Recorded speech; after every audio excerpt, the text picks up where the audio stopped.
Welcome मेरे प्यारे students. आज के इस सेशन से हम यूपीएससी सीसैट में आए हुए प्रीवियस ईयर के क्वेश्चंस को डिस्कस करना स्टार्ट कर रहे हैं और स्टार्ट हम कर रहे हैं टॉपिक टाइम एंड वर्क से, कार्य और समय से। ठीक है, सो हम सारे के सारे टॉपिक्स को कवर अप करेंगे जो भी प्रीवियस ईयर में क्वेश्चंस आए हैं, और फिर उसके बाद में कुछ प्रैक्टिस क्वेश्चंस भी डिस्कस करेंगे हर एक टॉपिक पे। बेसिक समझते चलेंगे, रिवाइज करते चलेंगे, और साथ में जो क्वेरीज हैं तुम लोगों की वो भी सॉल्व करते चलेंगे।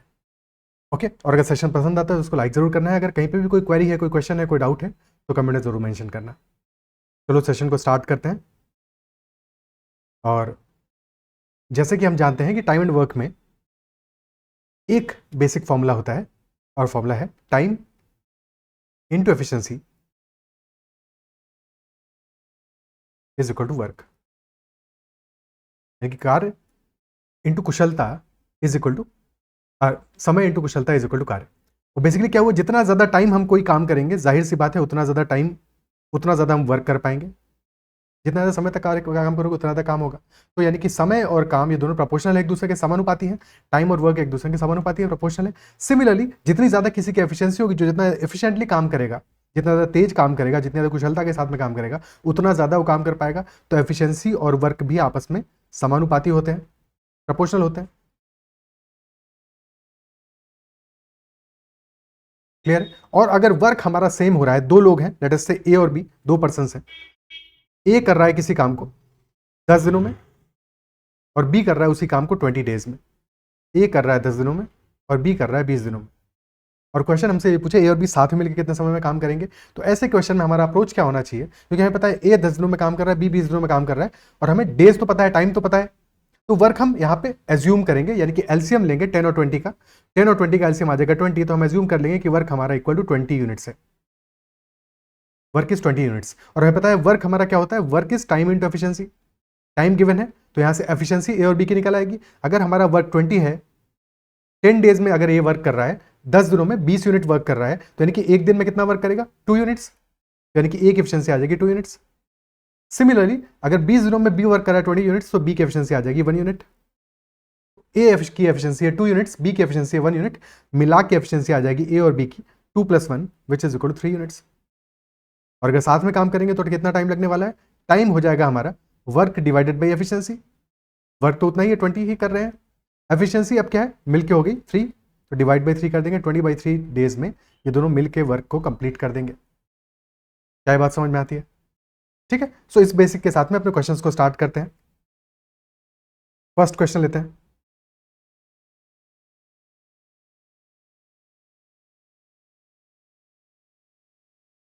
Also you can connect with Telegram at ADITYAKT। ADITYAKT पे मैसेज करके टेलीग्राम पे कनेक्ट कर सकते हो, या फिर कोई क्वेरी या क्वेश्चन है तो ADITYAKT.math101@gmail.com पे ईमेल भी कर सकते हो।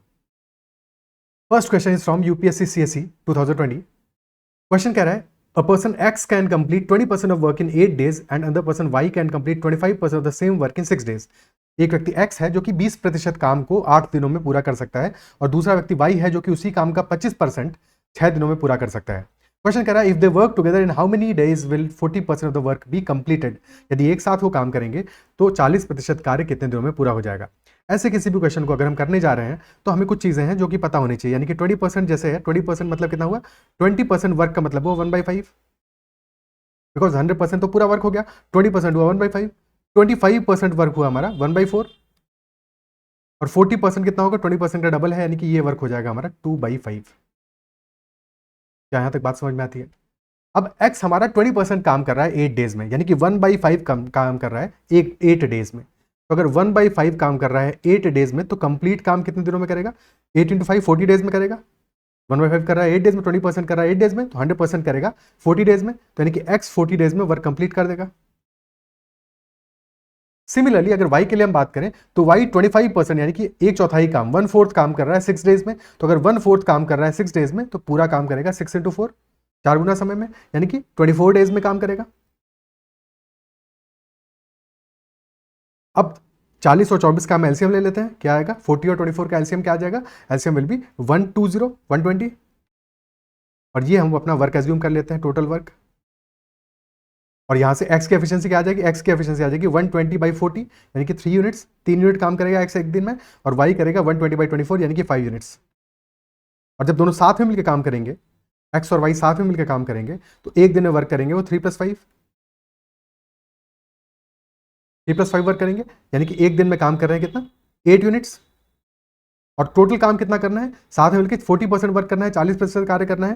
तो time taken will be equal to work कितना करना है, 40% करना है, 40% ऑफ 120, यानी कि 2/5 इंटू 120 ये वर्क करना है। और एफिशिएंसी मिला के है 8, तो डिवाइड बाई 8 कर दोगे, 8 से काटेंगे 15 बार जाएगा, 15 टाइम्स जाएगा। और फिर 5 से काटोगे 15 को 3 टाइम्स जाएगा, 2 इंटू 3, यानी कि 6 डेज में, 6 दिनों में दोनों लोग साथ में मिलकर इस काम को 40% को कंप्लीट कर देंगे। क्या ये बात समझ में आती है, क्लियर है? ठीक है, तो ये तो हो गया हमारा फर्स्ट क्वेश्चन। अब इसी क्वेश्चन को करने का एक और तरीका समझ लेते हैं। ठीक है, एक और तरीके से इस क्वेश्चन को करने की कोशिश करते हैं। 20% काम कर रहे हैं 8 डेज में, एक्स कर रहा है 20% काम 8 डेज में, तो एक दिन में कितना करेगा एक्स, एक्स का एक दिन का काम कितना होगा, 20%/8, यानी कि एक दिन का वर्क हो जाएगा 2.5%। और वाई एक दिन में काम कर रहा है 25% काम कर रहा है 6 दिनों में, तो एक दिन में करेगा 25%/6।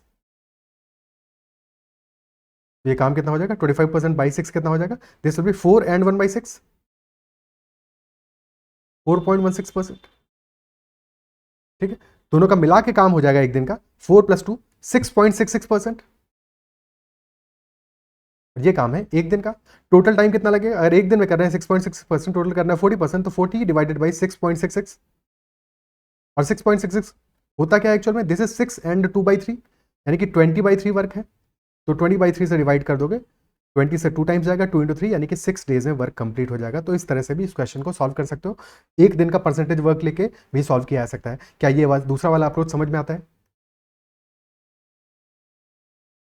ठीक है, दोनों ही अप्रोच से इस क्वेश्चन को समझ लेना है। प्रेफरेबली हम पहला वाला अप्रोच करेंगे, क्योंकि कई बार हमारा परसेंटेज वैल्यू डिफिकल्ट आ सकता है, जिससे कैलकुलेशन में प्रॉब्लम आ सकता है। तो हमारा जो पहला वाला मेथड है ये तो हमेशा काम करेगा, बट सेकंड वाला भी समझ में आना चाहिए। कभी कभी ऐसा हो सकता है कि सेकंड वाले से हमारा वर्बली क्वेश्चन बिना पेन पेपर उठाए हुए क्वेश्चन सॉल्व हो जाए फटाफट से। नेक्स्ट क्वेश्चन करते हैं। अब ये ग्राफ बेस्ड क्वेश्चन है, और एग्जाम में कई बार ऐसे ग्राफ बेस्ड क्वेश्चन आते हैं जिनमें ऐसा टाइम एंड वर्क का पूरा फॉर्मूला तो नहीं लगना है, डेटा इंटरप्रिटेशन जैसा है, देखना है हमें ग्राफ को, और ग्राफ को देख के आइडेंटिफाई करना है जो क्वेश्चन पूछ रहा है। पर समझते हैं इस क्वेश्चन को। क्वेश्चन कह रहा है average hourly earnings per year which is given by E of the workers is in firm R as follows. एक फर्म में श्रमिकों की प्रति वर्ष औसत प्रति घंटा कमाई ई गिवन है ग्राफ के द्वारा, और दो ग्राफ गिवन है। ये पहला वाला ग्राफ है आवरली अर्निंग और ईयर्स के बीच में स्ट्रेट लाइन बन रहा है, 20 से ग्राफ स्टार्ट हो रहा है। ध्यान ये बात देने वाली बात यह है कि ग्राफ में हमारा 2013 के लिए डेटा क्या है, 20 है, फिर उसके बाद में 14 में डेटा अलग है, बढ़ रहा है, लगातार बढ़ रहा है टिल 2017, 2013 से लेकर 2017 तक का डेटा गिवन है।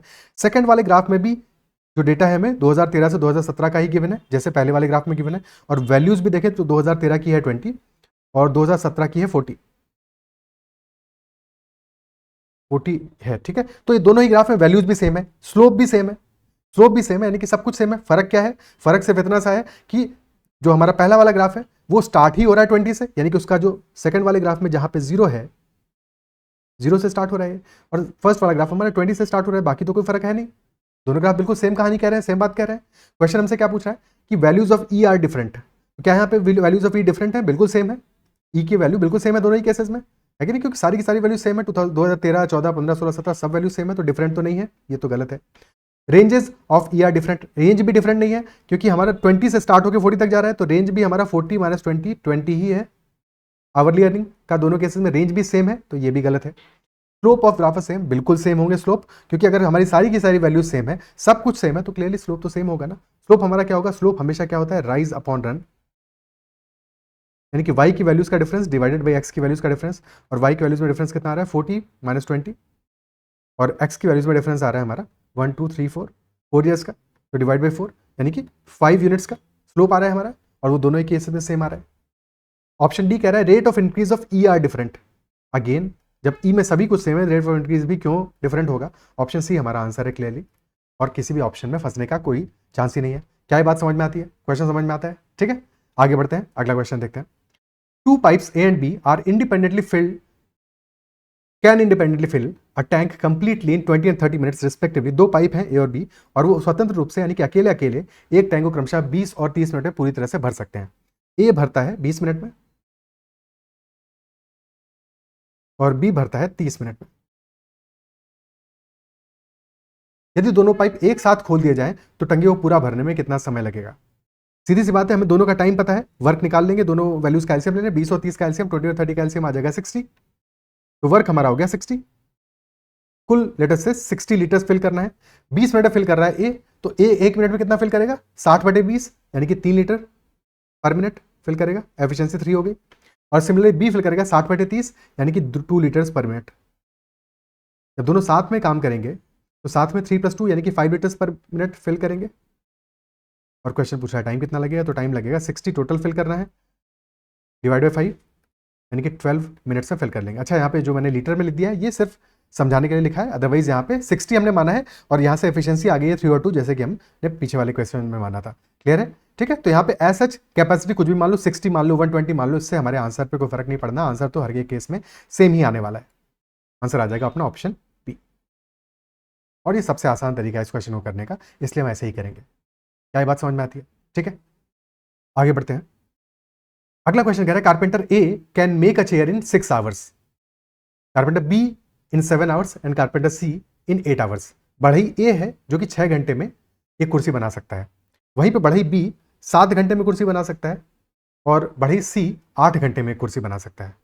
क्वेश्चन कह रहा है यदि प्रत्येक बढ़ई प्रतिदिन 8 घंटे काम करता है तो 21 दिनों में कितनी कुर्सियां बन जाएंगी?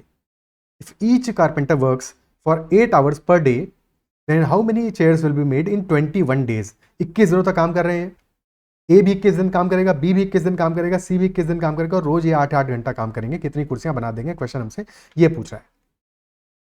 तो तीनों का हमें अलग अलग काम निकालना पड़ेगा, साथ में तो कर नहीं रहे, मतलब कि सब तो कुर्सियां अलग अलग बना रहे हैं। ए बना रहा है एक कुर्सी 6 घंटे में और कितने घंटे काम कर रहा है? 21 दिन काम कर रहा है, रोज कर रहा है 8 घंटे काम। ठीक है, और एक कुर्सी बना रहा है 6 घंटे में, तो कितनी कुर्सियां बनेंगी? डिवाइड कर दोगे 6 से, 2 से जाएगा 3 बचेगा, ऊपर बचेगा 4, 3 से फिर ऊपर काटा 7 बचा, 7 × 4 7 × 4 28 यानी कि ए 28 चेयर्स बना देगा। अब यही काम बी के लिए करना है, बी भी इतना ही घंटे काम कर रहा है 21 × 8, लेकिन बी 7 घंटे में एक कुर्सी बना रहा है, तो हम डिवाइड करेंगे 7 से, 7 से काटा 3 बच गया, 3 × 8 24 24 यानी कि 24 चेयर्स बनाएगा बी। अब बात करते हैं सी की, सी भी इतना ही घंटे काम कर रहा है लेकिन सी 8 घंटे में कुर्सी बना रहा है, तो डिवाइड करेंगे 8 से, 8 से 8 कटा बचा 21 यानी कि कुल कुर्सियां कितनी बन गई? 28 + 24 + 21, 28 24 हो गया 52 और 52 + 21 हो गया 73, तो 73 फुल चेयर्स बन जाएंगी हमारी। आंसर हमारा आ जाएगा 73 चेयर्स, 73, ऑप्शन सी। क्लियर है? अगला क्वेश्चन लेते हैं। A and B can complete work together in 5 days. A और बी मिलकर किसी काम को 5 दिनों में पूरा कर सकते हैं। अगर if A works at twice his speed, यदि ए अपनी गति से दोगुनी गति से काम करे, and B at half of his speed, और बी अपनी गति से आधी गति से काम करे, यानी कि ए तो अपनी एफिशिएंसी बढ़ा दे, डबल कर दे, जितना अभी काम कर रहा है उससे दोगुना काम करे, और बी अपनी स्पीड आधी कर दे, यानी कि जितना अभी काम कर रहा है उसका आधा काम करे। उस केस में जो काम है हमारा वो 4 दिनों में खत्म हो जाएगा। ए ने काम डबल कर दिया और बी ने कर दिया आधा, काम खत्म हो रहा है, पहले 5 दिनों में हो रहा था, अब काम 4 दिनों में ही खत्म हो जाएगा, क्योंकि ए बहुत फास्ट काम कर रहा है। क्वेश्चन कह रहा है ए को अकेले काम पूरा करने में कितने दिन लगने वाले हैं? How many days would it take for A alone to complete the job? ठीक है, हम इस क्वेश्चन में क्या कर सकते हैं, हमें कुछ भी इंफॉर्मेशन नहीं पता है कि, और ये पता है कि ए और बी 5 दिन में काम करते हैं, ए अपनी गति डबल कर दे, बी आधी कर दे, तो 4 दिन में काम हो जाएगा। तो यहाँ पे वर्क हमारा कंपेयर कराना है, हमें 2 स्टेटमेंट गिवन है, उनसे हमें अपना काम कंपेयर कराना पड़ेगा। ठीक है, अगर हम ये मान लें कि ए की एफिशिएंसी ए है और बी की एफिशिएंसी बी है, जब दोनों साथ में मिलकर काम करेंगे तो कितना काम करेंगे? 1 दिन में काम करेंगे ए प्लस बी, और 5 दिन में करेंगे 5 × ए प्लस बी। और क्या ये पूरा काम कंप्लीट हो गया? तो क्या हम इसको कह सकते हैं कि वर्क हमारा इसी के बराबर हो गया, 5 × ए प्लस बी के। दूसरे वाले केस में क्या हो रहा है? ए डबल कर रहा है अपना स्पीड को, यानी कि ए की बजाय 2 एफिशिएंसी से काम कर रहा है, और बी आधी स्पीड से काम कर रहा है, आधी एफिशिएंसी से काम कर रहा है, तो बी की एफिशिएंसी हो गई b/2। और अब 4 दिनों में काम कंप्लीट हो जाएगा। 1 दिन में करेंगे 2a + b/2, 4 दिन में करेंगे 4 टाइम्स ऑफ दिस, और ये दोनों काम सेम ही तो है, काम तो इक्वल है, तो बराबर कर देंगे। क्या बात समझ में आती है? ठीक है, अब ब्रैकेट को ओपन करते हैं, वैल्यू आ जाएगा 5a + 5b, और ये बराबर हो जाएगा 4 × 2a यानी कि 8a + 4 × b/2 यानी कि 2b। अब 8a में से 5a घटा दोगे और 5b में से 2b घटा दोगे, तो 5b - 2b आ जाएगा 3b, और 8a - 5a आ जाएगा 3a। अगर 3b बराबर है 3a के, यानी कि b = a। मतलब ये हुआ कि b और a दोनों एफिशिएंसी बराबर है, दोनों की, दोनों का स्पीड सेम है, काम करने की एफिशिएंसी दोनों की सेम है, दोनों की कुशलता सेम है, एकदम एग्जैक्टली सेम है कि नहीं? तो अगर बी और ए की एफिशिएंसी सेम आ जाती है तो अब यहाँ पे कुछ भी वैल्यू मान लो। लेट अस से हमने मान लिया क्योंकि बी और ए की एफिशिएंसी सेम है तो बी को भी ए से ही रिप्लेस कर दो। तो पहली वाली इक्वेशन में, ओरिजिनल इक्वेशन में पुट कर दो, बी की जगह भी ए रख दो, तो वर्क हमारा कितना आ जाएगा? 5 इंटू ए प्लस ए, यानी कि 10A। और ए एक दिन में ए यूनिट काम कर रहा है तो 10 दिनों में काम करेगा ये कंप्लीट। क्या ये बात समझ में आती है? 10 दिनों में 10A काम करेगा क्योंकि एक दिन में कर रहा है ए, तो टाइम लगेगा कितना? 10A डिवाइड बाई ए, यानी कि 10 डेज लगेंगे। ऑप्शन ए हमारा आंसर आ जाएगा। ऑप्शन ए हमारा आंसर आ जाएगा। यहाँ पे ऐसे भी कर सकते थे कि ए और बी की एफिशिएंसी सेम है तो दोनों की एफिशिएंसी को 1 यूनिट मान लो। और ऐसा इसलिए बता रहा हूँ क्योंकि जरूरी नहीं कि सेम ही आती, ऐसा भी हो सकता था ना कि बी की एफिशिएंसी कुछ और आती, 1.5A आती है या फिर कोई और वैल्यू आती है, तो वहाँ पे हम वैल्यूज मान के भी इजीली क्वेश्चन को कर सकते थे। ठीक है, तो वैल्यूज मान के भी इसको सॉल्व कर सकते हो, कोई समस्या नहीं है। क्या ये बात समझ में आती है? ठीक है, आगे बढ़ते हैं, अगला क्वेश्चन लेते हैं। 50 men और 80 women can finish a job in 50 days. अब ये थोड़ा सा कैलकुलेटिव क्वेश्चन है, थोड़ा सा समय लेने वाला क्वेश्चन है, समझने वाला सवाल है। 50 पुरुष या 80 महिलाएं एक काम को कितने दिनों में पूरा कर रहे हैं? 50 दिनों में पूरा कर रहे हैं। सबसे पहली बात जो यहाँ समझने वाली है कि यहाँ पे बीच में या मेंशन है, और मेंशनड है, यानी कि या तो 50 आदमी काम करेंगे या 80 औरतें काम करेंगी। और क्योंकि दोनों ही केसेस में जो काम है हमारा 50 दिनों में कंप्लीट हो जाने वाला है, यानी कि 50 आदमी जितना काम कर रहे हैं, 50 पुरुष जितना काम कर रहे हैं, 80 महिलाएं भी उतना ही काम कर रही हैं, उतना ही काम कर रही हैं। यानी कि 50 पुरुषों का काम 50 मेन का जो वर्क है वो बराबर है 80 वुमेन के। अगर एक मैन की एफिशिएंसी m मान ले, एक वुमन की एफिशिएंसी w मान ले, तो 50m is equal to 80w। Same काम कर रहे हैं, है कि नहीं? तो 0 से तो 0 हट गया, यानी कि 5 आदमी उतना ही काम कर रहे हैं जितना कि 8 औरतें कर रही हैं। क्या ये बात समझ में आ रही है? क्या इस बात को अप्रिशिएट कर पा रहे हो? और जब भी कोई ऐसा क्वेश्चन आए तो हमेशा हमें सबसे पहला, सबसे आसान तरीका ऐसे क्वेश्चन को करने का क्या होगा कि हम औरतों और आदमियों में से किसी एक को दूसरी वैल्यू में इंटरचेंज कर दें। ठीक है, तो जैसे हम मान लो कि औरतों का काम को आदमियों के काम में बदल दें। अगर 8 औरतों का काम है वो 5 आदमियों के काम के बराबर है। वर्क ऑफ 8 वुमेन या efficiency of 8 women is equal to efficiency of 5 men. तो हम औरतों को आदमियों से रिप्लेस कर सकते हैं। ठीक है, हमारा क्वेश्चन क्या कह रहा है? एक कॉन्ट्रैक्टर है जो एम्प्लॉय करता है 40 मेन एंड 48 वुमेन को फॉर दिस वर्क।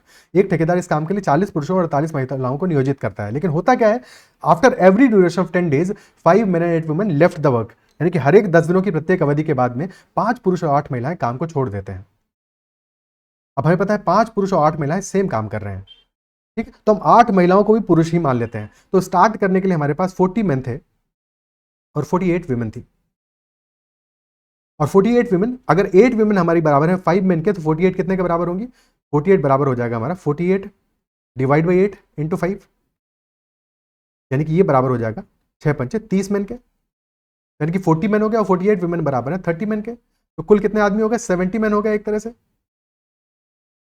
स्टार्ट में 70 मेन है और हर 10 दिन के बाद में क्या हो रहा है? 5 पुरुष काम छोड़ रहे हैं और 8 महिलाएं काम छोड़ रही हैं, और 8 महिलाएं भी तो 5 पुरुषों के ही बराबर हैं। Isn't it so? 8 women are also equal to 5 men, यानी कि हर एक 10 दिनों के बाद में 10 पुरुष काम छोड़ रहे हैं एक तरह से, क्योंकि 8 महिलाएं भी तो 5 पुरुषों के ही बराबर हैं। तो 5 पुरुष प्लस 5 पुरुष, यानी कि टोटल 10 मेन काम छोड़ रहे हैं। तो पहले दिन से लेकर 10वें दिन तक कितने आदमी काम करेंगे? 70 मेन काम करेंगे, 70 मेन काम करेंगे, है कि नहीं? और वर्क कितना है हमारा? अगर 50 आदमी काम करते हैं तो 50 दिनों में खत्म कर देते हैं। वर्क हमारा है 50 मेन खत्म कर रहे हैं इस वर्क को 50 डेज में, यानी कि 2500 टाइम्स एक आदमी का एक दिन का काम, इतना है हमारा टोटल वर्क, इतना है टोटल वर्क। ठीक है, तो डे 1 से लेकर डे 10 तक 70 आदमी काम कर रहे हैं, और क्योंकि 10 दिन कुल काम कर रहे हैं तो 70 इंटू 10 700 m इतना काम करेंगे। अगर एक आदमी की एफिशिएंसी 1 यूनिट मान लें तो 2500 टोटल काम करना है, 700 काम तो पूरा हो गया डे 1 से डे 10 तक। इसके बाद में डे 11 से 20 तक अब 10 आदमी कम हो जाएंगे, तो यानी कि बचे कितने? 60 आदमी 10 दिन तक काम कर रहे हैं, तो 600 m काम करेंगे। फिर डे 21 से लेके डे 30 तक 50 आदमी बचे, 10 और कम हो गए, और 50 इंटू 10 यानी कि 500 m काम करेंगे। ठीक है, कुल काम करना है हमें 2500, 700 600 हुआ 1300 500 1800 यूनिट काम हो गया है। ठीक है, 700 और बचा है। अब डे 31 से लेकर डे 40 तक कितना काम होगा? 10 और आदमी कम हो गए, बचेंगे 40, तो 40 m इंटू 10 यानी कि 400 m काम होगा। कितना हो गया? 700 600 1300 प्लस 900 2200 m काम हो चुका है। बचा कितना है? सिर्फ 300 m। और अब डे 41 से लेकर डे 50 तक 30 आदमी काम करेंगे, और 10 दिन काम करेंगे तो 300 m काम कर देंगे, यानी कि हमारा वर्क कंप्लीट हो जाएगा 50 डेज में। 50 डेज में हमारा वर्क कंप्लीट हो जाएगा। क्या इस बात को अप्रिशिएट कर पा रहे हो, समझ पा रहे हो? ठीक है, तो हमारा आंसर आ जाएगा ऑप्शन बी, यानी कि 50 दिनों में हमारा ये काम कंप्लीट हो जाने वाला है, संपन्न हो जाने वाला है। क्या बात समझ में आती है? ठीक है, बाकी कभी भी जब हम ऐसे कैलकुलेशन करेंगे, यहाँ पे लगातार क्या हो रहा है, अगर ध्यान से देखो, पहले 700 काम हो रहा है, फिर 600, फिर 500, फिर 400, फिर 300, लगातार काम कम होता जा रहा है, लेकिन एक डेफिनेट पैटर्न बन रहा है यहाँ पे। ये हमारा एक अरिथमेटिक प्रोग्रेशन बन रही है, समांतर श्रेणी बन रही है। ठीक है, तो बजाय अगर हमारा लंबी कैलकुलेशन होती तो हम वहाँ पे क्या करेंगे, हम वहाँ पे एवरेज लेके इस क्वेश्चन को सॉल्व कर सकते हैं। ठीक है, एवरेज लेके हम इस क्वेश्चन को, अपनी कैलकुलेशन को आसान बना सकते हैं। जैसे यहाँ पे भी हम देख रहे हैं कि 5 दिन काम हुआ है, एवरेज क्या आएगा, जो बीच की वैल्यू है वो एवरेज है हमारा, एग्जैक्टली बीच की वैल्यू है 500, तो टोटल कितना होगा 500 इंटू 5, यानी कि 2500 एम, और इतना ही तो काम चाहिए था। ठीक है, तो एवरेज लेके भी क्वेश्चन को सॉल्व कर सकते हो जब लंबा आएगा क्वेश्चन। ऐसे क्वेश्चन जब एग्जाम्पल करेंगे, अलग से प्रैक्टिस करेंगे, तो वहाँ पे ऐसे कुछ क्वेश्चंस को हम लोग जरूर लेंगे, और साथ में एवरेज में भी इस कॉन्सेप्ट को और डिटेल से समझेंगे जब एवरेज और प्रोग्रेशन क्वेश्चन को करेंगे। आगे बढ़ते हैं, अगला क्वेश्चन लेते हैं। A conveyor belt delivers baggage at the rate of 3 tons in 5 minutes and a second conveyor belt delivers baggage at the rate of 1 ton in 2 minutes. एक कन्वेयर बेल्ट है जो 5 मिनट में 3 टन की दर से सामान को पहुंचा रही है। कन्वेयर बेल्ट क्या होता है, जैसे आप देखते हो ना कि कन्वेयर बेल्ट घूमती हुई जाती है और उसमें सामान ऊपर रखते हैं। ठीक है, एयरपोर्ट वगैरह पे होती है, इवन तो हर जगह होती है। तो आपने देखा होगा कन्वेयर बेल्ट को 5 मिनट में 3 टन की दर से सामान पहुंचा रहा है एक कन्वेयर बेल्ट, और दूसरा एक और कन्वेयर बेल्ट है जो कि 2 मिनट में 1 टन की दर से सामान पहुंचा रहा है। दोनों कन्वेयर बेल्ट का उपयोग करके 33 टन सामान पहुंचाने में कितना समय लगेगा? How much time will it take to get 33 tons of baggage delivered using both the conveyor belts? Total कितना करना है हमें? 33 टन को डिलीवर करना है, कितने मिनट लगेंगे, ये हमसे क्वेश्चन पूछ रहा है। पहली वाली जो कन्वेयर बेल्ट है, लेटेस्ट से उसको हम कहते हैं B1, तो B1 कर रही है 3 टन पहुंचा रही है 5 मिनट में, और अगर 3 टन पहुंचा रही है 5 मिनट में, तो 1 मिनट में कितना काम कर रही है? 3/5 टन। और ठीक वैसे ही B2 है, वो 2 मिनट में 1 टन पहुंचा रही है, 1 टन 2 मिनट में, तो 1 मिनट में कितना करेगी? 1/2 टन। तो कुल मिला के 1 मिनट में दोनों साथ में मिलकर कितना काम करेंगे, B1 और B2? एफिशिएंसी कितनी हो जाएगी? हो जाएगी 3/5 प्लस 1/2, 5 और 2 का एलसीएम ले लेंगे, नीचे 10 आ गया, ऊपर आ जाएगा 3 × 2 6 प्लस 5, यानी कि 11/10 टन। इतना काम कर रहे हैं ये 1 मिनट में, इतना 1 मिनट में काम कर रहे हैं। ठीक है, इसी काम को करने का एक आसान तरीका भी है, यानी कि कैलकुलेशन को करने का एक आसान तरीका भी है। देखो 5 मिनट में पहली वाली काम कर रही है, दूसरी वाली 2 मिनट में इतना काम कर रही है, हमें 5 मिनट और 2 मिनट का काम गिवन है, तो हम दोनों के काम को बराबर करने के लिए क्या कर सकते हैं, पहले वाली का 5 और 2 का एलसीएम ले लो, कितना आ जाएगा? 10 मिनट आ जाएगा। तो अगर 5 मिनट में 3 टन उठा रही है तो 10 मिनट में कितना उठाएगी? ऐसे भी कह सकते हैं 10 मिनट में कितना उठाएगी? 6 टन, मतलब 6 टन पहुंचाएगी। और ठीक वैसे ही दूसरी वाली अगर 2 मिनट में कर रही है 1 टन, 10 मिनट में करेगी 5 टन। तो 10 मिनट में देख लो 6 टन पहली वाली कर रही है, दूसरी कर रही है 5, 6 + 5 हुआ 11, फिर 11/10 कर दो, 11/10 कर दो, ऐसे भी कर सकते हो। ये कैलकुलेशन हमारा थोड़ा सा आसान हो जाएगा। ठीक है, तो 11/10 हमारा आ गया 1 मिनट का काम। क्लियर है? अब हमें करना है टोटल 33 टन काम, 33 टन सामान पहुंचाना है, तो टाइम लगेगा कितना? टोटल काम है 33 टन का, और 1 मिनट में हो रहा है 11/10, तो डिवाइड कर दो 11/10 से, 11 से जाएगा 3 बार, और फिर 10 ऊपर मल्टीप्लाई हो जाएगा, तो 3 × 10 यानी कि 30 मिनट्स में, 30 मिनट में हमारा वर्क हो जाएगा कंप्लीट। ऑप्शन हो जाएगा बी हमारा आंसर। क्या बात समझ में आती है? ठीक है, ओके। तो इतने ही क्वेश्चन है टाइम एंड वर्क के जो प्रीवियस ईयर्स में यूपीएससी सीसैट एग्जामिनेशन में आए हैं। अगर सेशन पसंद आए तो उसको लाइक जरूर करना है। अगर किसी भी क्वेश्चन में कोई भी डाउट रहता है तो कमेंट में जरूर मेंशन करना, और साथ में you can connect with me on Telegram @ADITYAKT, और साथ में कोई ईमेल है, क्वेरी है, क्वेश्चन है तो ईमेल भी कर सकते हो aditykt.math101@gmail.com पे। अगर अब तक चैनल को सब्सक्राइब नहीं किया है तो जरूर कर लेना, और अगर सेशन पसंद आए तो उसको लाइक जरूर करना है। That's all for this session, bye bye, take care.